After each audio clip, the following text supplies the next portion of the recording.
1975 সালের পূর্বে, স্বাধীনতার পূর্বে এই দেশে এই আওয়ামী লীগ ক্ষমতায় ছিল। তারা তখনও একইভাবে সারা দেশে লুটপাট করে, ষড়যন্ত্র করে, হত্যা করে, গুম করে, খুন করে ক্ষমতায় টিকে থাকতে চেয়েছে এবং বাংলাদেশে তাদের দুঃশাসনের কারণে একটা চরম দুর্ভিক্ষ হয়েছে। সব শেষে তারা গণতন্ত্রকে হত্যা করে একদলীয় শাসন ব্যবস্থা বাদশাহ প্রতিষ্ঠা করেছে। সেই একদলীয় শাসন ব্যবস্থা অবসান ঘটিয়ে শেখ প্রেসিডেন্ট জিয়া রহমান সাহেব তিনি বহুদলীয় গণতন্ত্রকে নিয়ে এসেছেন এবং সংবাদপত্রের স্বাধীনতা দিয়েছিলেন এবং ছাত্রছাত্রীদের শিক্ষার মান উন্নত করবার জন্য তিনি বহু পদক্ষেপ নিয়েছিলেন। তোমরা অনেকে জানো যে তখন শিক্ষাকে গণমুখী করার জন্য, জনগণের কাছে পৌঁছে দেওয়ার জন্য তিনি অনেকগুলো পদক্ষেপ নিয়েছিলেন। তার মধ্যে একটি পদক্ষেপ ছিল যে এসএসসি পরীক্ষায় 50 নম্বর দিয়েছিলেন যে ছাত্র একজনকে সাক্ষরতা দান করতে পারবে তাকে 50 নম্বরের মধ্যে দেওয়া। এটা ছিল একটা জীবনকালী পদক্ষেপ। অন্যদিকে তিনি সেই সময় মেধাবী ছাত্রদেরকে তিনি অনুপ্রাণিত করেছেন, তিনি সামনের দিকে নিয়ে যাওয়ার জন্য কাজ করেছেন। তিনি বেশিদিন আমাদের মাঝে টিকে থাকতে পারেননি, কিন্তু তার যে শিক্ষানীতি, সেই শিক্ষানীতি আমাদের সামনে এখন আছে।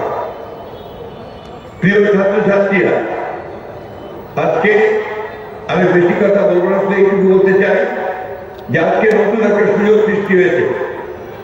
তোমরা জানো যে 15 বছরে আমরা যখন আন্দোলন করেছি ফ্যাসিস্ট সরকারের বিরুদ্ধে, এই ফ্যাসিস্ট সরকার শিক্ষা ব্যবস্থাকে ধ্বংস করে দিয়েছে, দেশের রক্ত দিয়ে ধ্বংস করেছে, দেশের রাজনীতিকে ধ্বংস করে, গণতন্ত্রকে ধ্বংস করেছে, অসংখ্য ছাত্রকে হত্যা করেছে এবং কিছুদিন আগে তোমরা জানো যে এই বৈষম্য বিরোধী ছাত্র আন্দোলনে তার কয়েক হাজার ছাত্রকে হত্যা করেছে, ছাত্রীকে হত্যা করেছে। এই আওয়ামী লীগ যখনই ক্ষমতায় আসে তারা জোর করে, গায়ে করে ক্ষমতায় টিকে থাকতে চায় এবং তারা দেশের সংস্কৃতিকে ধ্বংস করে দেয়। আজকে তোমাদের আন্দোলন, একই সঙ্গে জনগণের আন্দোলন, সব মিলিয়ে হাসিনা যখন দেশ থেকে পালিয়ে গেছে, ফ্যাসিবাদকে বিতাড়িত করতে সম্ভব হয়েছি, তখন আমাদের সামনে একটা নতুন সম্ভাবনার দ্বার খুলে পড়তে পেরেছে। আজকে আমাদের যেটা প্রয়োজন তা হচ্ছে ঐক্য, বিশেষ করে জনগণের ঐক্যের সঙ্গে সঙ্গে ছাত্রদের ঐক্য।